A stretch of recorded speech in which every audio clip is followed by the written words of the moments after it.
Ahmadi workers preaching Islam to the scheduled castes, not scheduled castes but Rajputs, who had once been Muslims but later were converted to Hinduism. Now they did some, of course, some transgressions against Ahmadis, but my instruction to them was not to hit back at all. Let whatever may happen to you happen, and only keep the authorities informed that you look at, we are a peaceful community and we are not going to pay them in the same coins. We'll suffer, but it will bring a blemish to Indian name all over the world.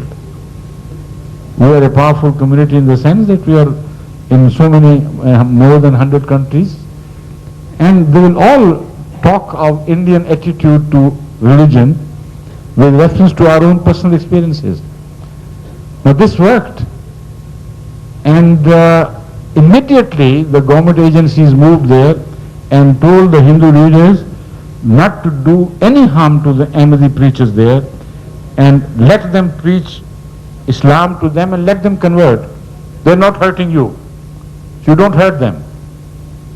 Counter preach, that's your right, but you can't use physical force against them. So this was just a dose of wisdom applied in the situation, and it worked. Other Muslims, unfortunately, are not properly led. No, they're not. They're always misdirected on the other hand. If one of them is heard, they say, come on, let's burn the houses of some Hindus who are in minority in our area. And this is the most stupid policy which could possibly be conceived. Because in most areas the Hindus are in majority and Muslims are in minority. In some areas, of course, there are some Hindus in a minority. Those Muslims may burn their houses or kill them and destroy them and even burn them alive with their life, but they will have to pay through their noses for the crimes they commit here. Because in that case, the entire society of India would rise up and destroy the Muslims wherever they can. Sikhs are far more powerful community in the sense of their personal reactions and strength. Yet when they started to rise against the Indian government, you know what happened to them? Sure. They completely smashed them. So it is not always the physical force which should come to your help. It is wisdom, and always wisdom, which helps the weak and the poor. So Islam speaks of wisdom in such situations. And we have been employing it when, with the grace of Allah, we have been surviving in situations where others failed to survive. Well, but as far as the protests are concerned, we do make protests, not only in India, elsewhere as well. Well, even in America, the Ahmadiyya head of the Jamaat here, whenever there was a reported incidence of misbehavior or cruelty committed against Muslims, we lodged our protests. Now, we are a small, weak community, I understand, but what else could we do? Tell me. Wasn't much else. Yes. Well, the Hindu Rashtra concept in India is gaining popularity, and that's what it was You see, worrisome. that is because, again, of some very stupid behavior of the Muslim clergy in Pakistan and some other Muslim countries. They emphasize the right of any person belonging to a religion to practice the religion as they understand, even if it violates the universally accepted principles of fundamental human rights. This is what they claim. And they say, because our religion tells us to ill-treat this and that society in the name of God, such behavior cannot be tolerated, so we are permitted and nobody can stop us. The Hindus then say the same thing. It's all right. The same is true of our religion. It is even more intolerant of non-Hindu faith than Islam can even be presented even by the most extremist among you. And this is true. So they say if you have a right to destroy temples and in the name of Islam because you can call it idol worship and you don't agree with that, we also have a right to destroy mosques. So the folly lies with the crooked thinking of the Muslim leadership.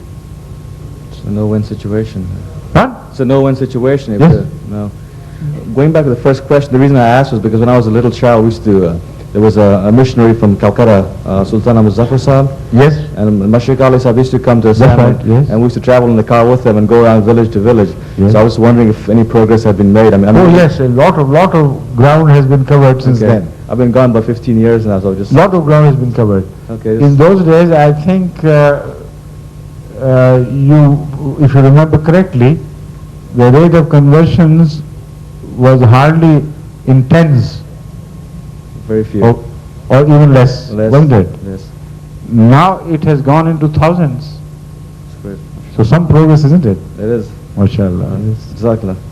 Jazakallah. I, as a parent, once found myself in an unusual situation with my child, who was 5 years old, and he asked me a question which shook me down to my faith. One day he simply asked, "Show me your God." And I didn't have an answer for him right away. And somehow we were traveling in the car, it was kind of cold, and I asked him, Wali is his name, he was sleeping over there. Wali, do you feel warm or cold? And he said, cold. I asked him, show me your cold. He said, I can feel it. I said, that's how I feel my God. But that was a purely subjective answer to a very objective question. What is your objective answer or comment about that? Well, did you say that you are going to ask a small question?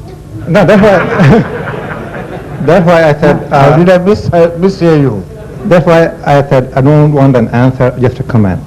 Huh? I don't expect an answer, just a comment. No, why should I comment when an answer is needed? Okay. So you want me to come And back a tomorrow? much longer, meaningful answer which should be convincing, because it's a very important issue. It's the most fundamental issue in every religion. And you want just a small comment on this. Why should I waste my time and your time? On this issue, I have spoken before repeatedly in my question answer sessions, and some of my observations have also been printed now in a small book addressed for children, which is Our God, or what is the title of that book?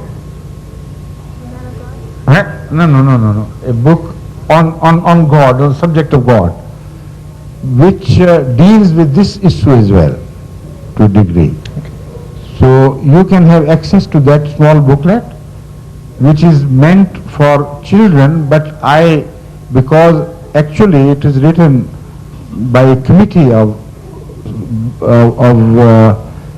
youth from England for the sake of children, but because I presided their sessions, and in this subject particularly I participated more than anybody else, so I approve of it as a true representative of Ahmadiyya viewpoint in this regard. Okay. Now, although it was addressed to children, yet it also answers the questions of the adults in the same area. So you better read it, because I have so far inquired, and the response of those who are skeptical is very favorable. They think that this book is satisfying to a degree. As far as the belief in God is concerned, it requires more than a logical answer.